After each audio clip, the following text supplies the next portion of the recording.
Hello everyone, আজকে আমি আছি লন্ডনের বাকিংহাম প্যালেসে।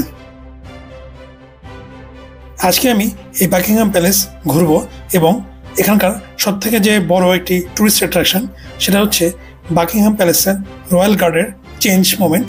এটা আমি আপনাদেরকে দেখাবো।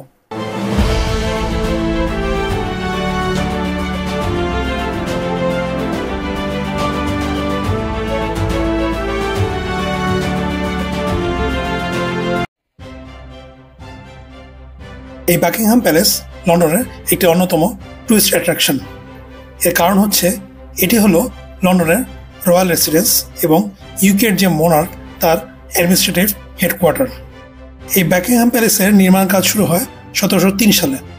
পরে 1837 সালে কুইন ভিক্টোরিয়া বিভিন্ন ঘটনার মাধ্যমে এই বাকিংহাম প্যালেসকে তার বাসস্থান হিসেবে সিলেক্ট করেন।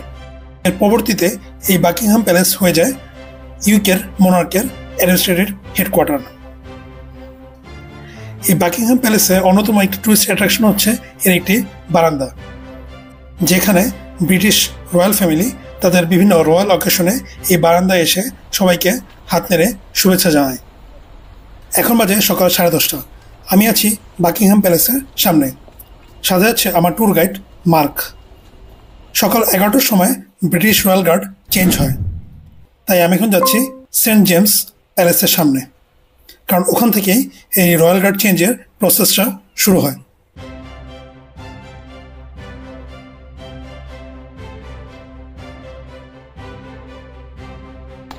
After the divorce, Princess Diana lived in Kensington Palace. Kensington.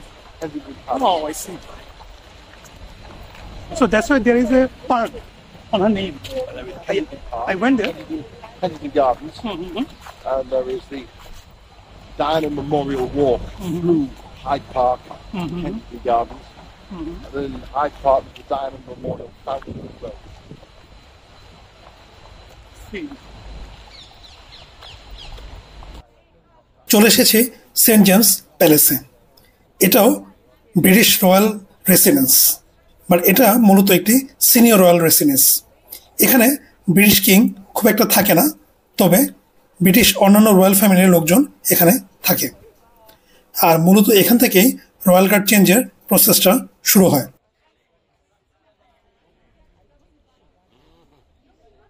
আমরা সবাই এই সেন্ট জেমস প্যালেসের সামনে দাঁড়িয়ে আছি রয়্যাল গার্ড চেঞ্জের প্রসেসের অপেক্ষায়। দেখতেই পাচ্ছেন পুলিশ এবং সিকিউরিটি গার্ড চারদিকে টহল দিচ্ছে।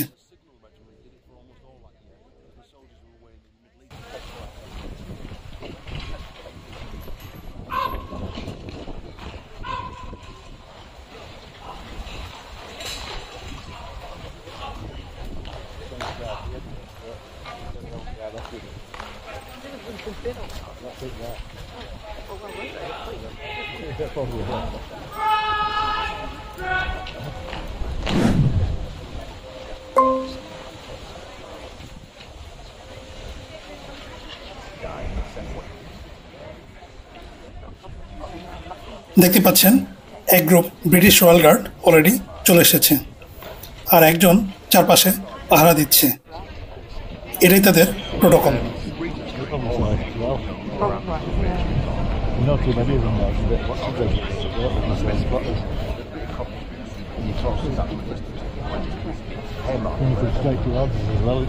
কিছুক্ষণ পরে দেখতে পাচ্ছি অর্কেস্ট্রা গ্রুপের একজন সামনে লিড দিচ্ছে।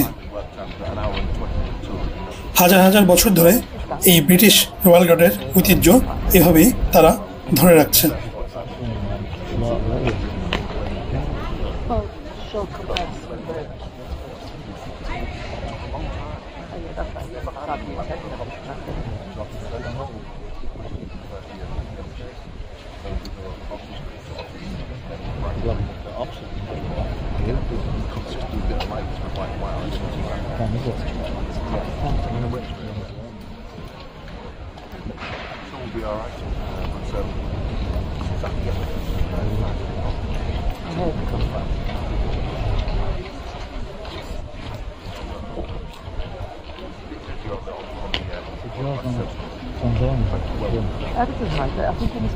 এই অর্কেস্ট্রাতে সাধারণত 30 থেকে 35 জনের একটি গ্রুপ থাকে। এই অর্কেস্ট্রা গ্রুপ প্রতিদিন সকালে মিউজিক বাজিয়ে তাদের এই রয়্যাল গার্ড চেঞ্জের প্রসেসটা শুরু করে।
মিউজিক বাজানোর শেষে এখন তারা বাকিংহাম প্যালেসের দিকে যাওয়ার জন্য প্রস্তুতি নিচ্ছে। দেখতে পাচ্ছেন দুজন পুলিশ ঘোড়ায় করে আগে যাচ্ছে তাদেরকে প্রোটোকল দেওয়ার জন্য। আর এইদিকে অর্কেস্ট্রা দলের পিছিয়ে পিছিয়ে ব্রিটিশ রয়্যাল গার্ড যাচ্ছে বাকিংহাম প্যালেসে।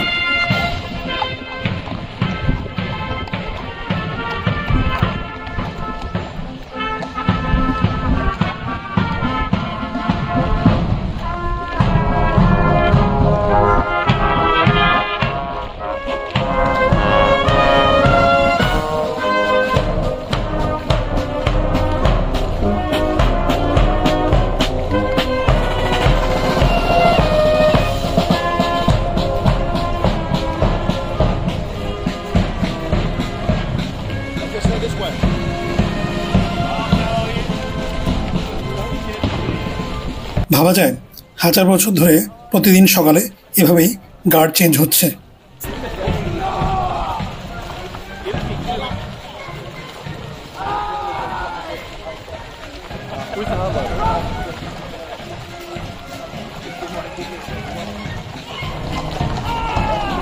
সামনে দেখুন ঘোড়ায় চড়ে আরেকটি গ্রুপ বাকিংহাম প্যালেস থেকে এখন সেন্ট জেমস প্যালেসের দিকে যাচ্ছে। এই গ্রুপটি গতকালকে বাকিংহাম প্যালেস পাহারা দিয়েছে, আর আজকে যারা হেঁটে যাচ্ছে তারা বাকিংহাম প্যালেস পাহারা দিবে।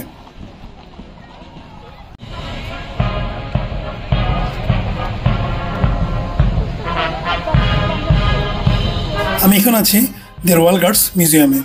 এখান থেকে আরেক গ্রুপ রয়্যাল গার্ড যাচ্ছে বাকিংহাম প্যালেসে। দেখুন চারপাশে প্রচুর টুরিস্ট তাদেরকে দেখছে।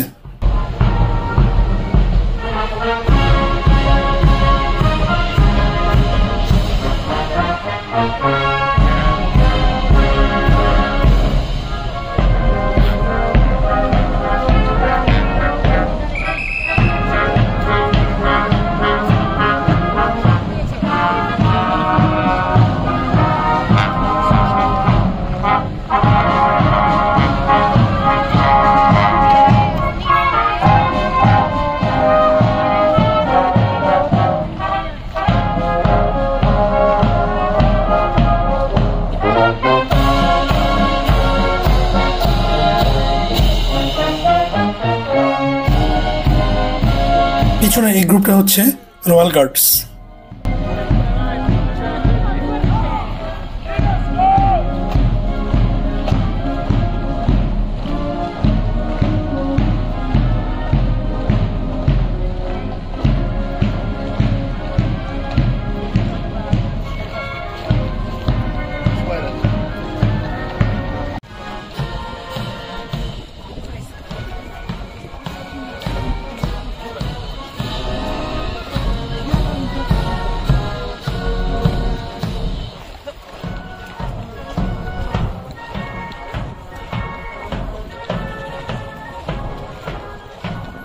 প্রতিদিন সকালবেলা হাজার হাজার মানুষ এই রয়্যাল গার্ড চেঞ্জের প্রসেসটা দেখতে এখানে ভিড় করে।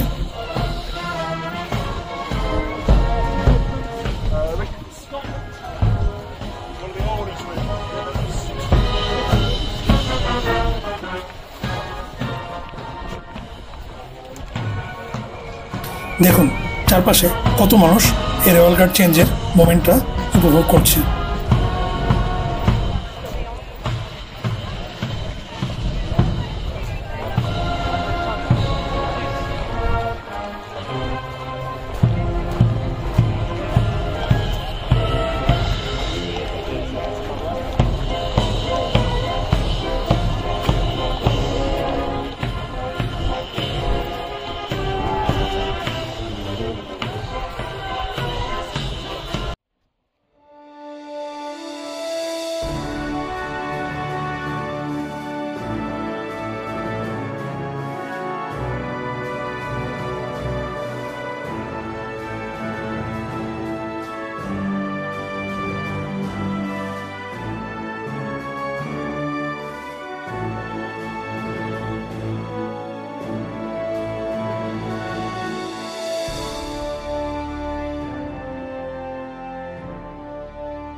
এই হচ্ছে সামনে থেকে বাকিংহাম প্যালেসের ভিউ।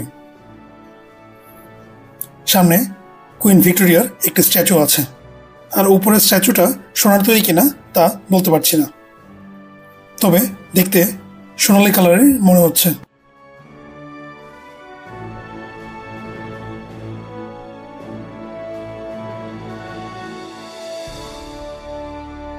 লন্ডনের বাকিংহাম প্যালেস এবং রয়্যাল গার্ড চেঞ্জের এই ভিডিওটি আপনাদের কেমন লাগলো তা কমেন্ট করে জানাতে ভুলবেন না।